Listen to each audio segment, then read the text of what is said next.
नमस्कार विद्यार्थ्यांनो, star academy या यूट्यूब चॅनलवर तुम्हा सर्वांचे मनापासून सहर्ष स्वागत आहे। आजच्या या व्हिडिओमध्ये आपण नोंदणी व मुद्रांक विभाग भरतीमध्ये शिपाई पदासाठी काही महत्त्वाचे प्रश्न बघणार आहोत। बघा, पहिला प्रश्न काय म्हणतो, नोंदणी व मुद्रांक शुल्क कायदा भारतात कधी अंमलात आला? तर बघा विद्यार्थ्यांनो, काय आहे याचा आन्सर? याचा आन्सर आहे 1908।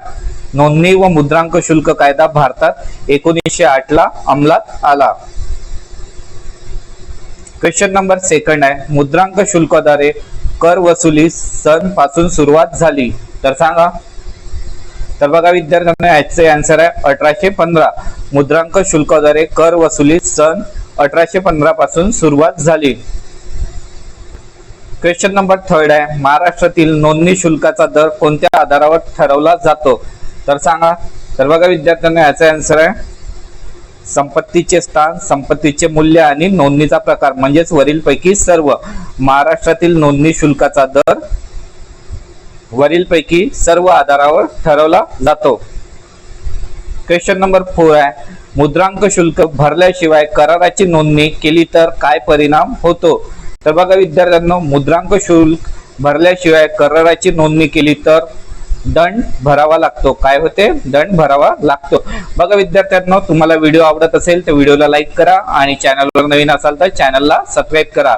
तसेच आपला टेलिग्राम आणि व्हॉट्सअप ग्रुप सुद्धा जॉईन करून घ्या, तेथे सर्व महत्त्वाचे अपडेट्स वेळोवेळी तुम्हाला मिळत राहतील। क्वेश्चन नंबर 5 आहे, महाराष्ट्र जमीन नोंदणीसाठी कोणत्या फॉर्मचा वापर केला जातो? तर बघा विद्यार्थ्यांनो, महाराष्ट्रात जमिनी नोंदणीसाठी फॉर्म 1 चा वापर केला जातो। महाराष्ट्रात जमीन नोंदणीसाठी फॉर्म 1 चा वापर केला जातो। बघा विद्यार्थ्यांनो, ज्या कोणाला आपली बॅच घ्यायची असेल तर त्यांच्यासाठी सध्या 50% ऑफ चालू आहे। किती? नोंदणी मुद्रांक व नोंदणी विभागासाठी। त्यामध्ये सर्वात जुन्या प्रश्नपत्रिका विश्लेषण मिळणार, सर्व विषयाचे recorded lecture, test series, e book note सुद्धा मिळणार। म्हणजे तुम्हाला पीडीएफ वगैरे सर्व फ्री मध्ये मिळेल। डिजिटल बोर्डवर लाईव्ह क्लास राहतील आणि लेक्चर तुम्ही अनलिमिटेड वेळा पाहू शकता। जर तुम्हाला खरंच पोस्ट करायची असेल तर तुम्ही अवश्य बॅच घ्या, ठीक आहे? आणि बॅच बद्दल माहिती घ्यायची असेल तर तुम्ही मला व्हॉट्सअपवर कॉन्टॅक्ट करा। व्हॉट्सअप ग्रुपची लिंक व्हिडिओच्या डिस्क्रिप्शन मध्ये दिली आहे किंवा कमेंट सेक्शन मध्ये सुद्धा दिली आहे। नेक्स्ट क्वेश्चन आहे, खालीलपैकी कोणता वायू पाण्यातील ऑक्सिजनचा क्षय करण्यास सर्वात अधिक कारणीभूत ठरतो? तर बघा विद्यार्थ्यांनो, नायट्रोजन वायू पाण्यातील ऑक्सिजनचा क्षय करण्यास सर्वात अधिक कारणीभूत ठरतो। कोणता वायू? नायट्रोजन। क्वेश्चन नंबर 7 आहे, मुस्लिम महिला हक्क दिवस केव्हा साजरा करण्यात आलेला आहे? तर सांगा। तर बघा विद्यार्थ्यांना याचा आन्सर आहे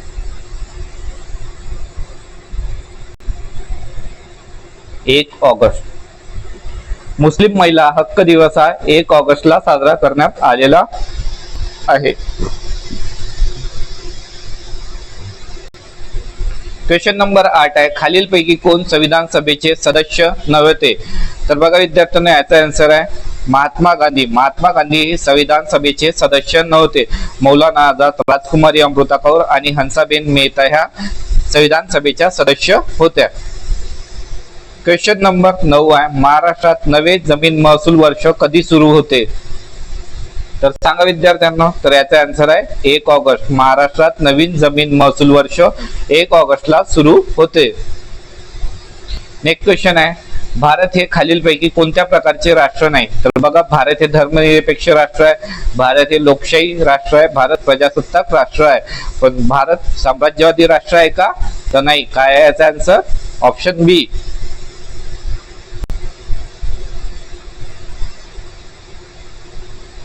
क्वेश्चन नंबर 11 आहे, शहाजी राजेचे गाडे पंडित होते? तर बघा, शहाजी राजे कशाचे गाडे पंडित होते? तर ते होते संस्कृत भाषेचे। शहाजी राजे संस्कृतचे गाडे पंडित होते। क्वेश्चन नंबर 12 आहे, जीवन विमा महामंडळाचे नवीन व्यवस्थापकीय संचालक म्हणून कोणाची नियुक्ती करण्यात आली आहे? तर बघा विद्यार्थ्यांना याचा आन्सर आहे सतपाल भानू. काय? सतपाल. जीवन विमा महामंडळाचे नवीन व्यवस्थापकीय संचालक म्हणून सतपाल भानू यांची नियुक्ती करण्यात आली आहे.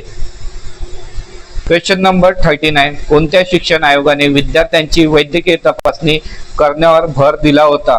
तर बघा विद्यार्थ्यांना याचा आन्सर आहे मुदलियार आयोग.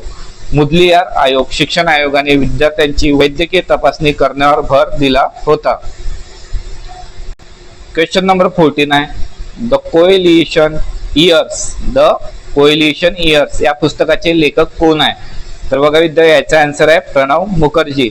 द कोएलिशन इयर्स या पुस्तकाचे लेखक प्रणव मुखर्जी आहेत. बघा विद्यार्थ्यांना मुद्रांक व नोंदणी विभागासाठी आपण पेड क्लास चालू केलेला आहे. त्यासाठी 50% ऑफ आहे. त्यामध्ये तुम्हाला जुन्या प्रश्नपत्रिका विश्लेषण मिळेल, सर्व विषयांचे रिकॉर्डेड लेक्चर सुद्धा मिळणार, टेस्ट सिरीज सुद्धा मिळणार आणि ई बुक नोट्स म्हणजे PDF सुद्धा फ्री मध्ये मिळणार. डिजिटल बोर्डवर लाईव्ह क्लास राहणार, लेक्चर अनलिमिटेड वेळा पाहू शकता तुम्ही. बघा विद्यार्थ्यांना तुम्हाला खरंच पोस्ट काढायची असेल तर तुम्ही आपली पेड बॅच घेऊ शकता आणि पेड बॅच घेण्याकरिता मला व्हॉट्सअपला कॉन्टॅक्ट करा. व्हॉट्सअपची लिंक व्हिडिओच्या कमेंट सेक्शन आणि व्हिडिओच्या डिस्क्रिप्शन मध्ये दिली आहे. दक्षिण पूर्व मध्य रेल्वे विभागाचे मुख्यालय कुठे आहे? तर बघा याचा आन्सर आहे बिलासपूर. कुठे आहे? बिलासपूर. दक्षिण पूर्व मध्य रेल्वे विभागाचे मुख्यालय बिलासपूर येथे आहे. क्वेश्चन नंबर 16 आहे, माहिती अधिकार कायदा कधी अस्तित्वात आला? तर बघा विद्यार्थ्यांना याचा आन्सर आहे 2005. माहिती अधिकार कायदा हा 2005 ला अस्तित्वात आला.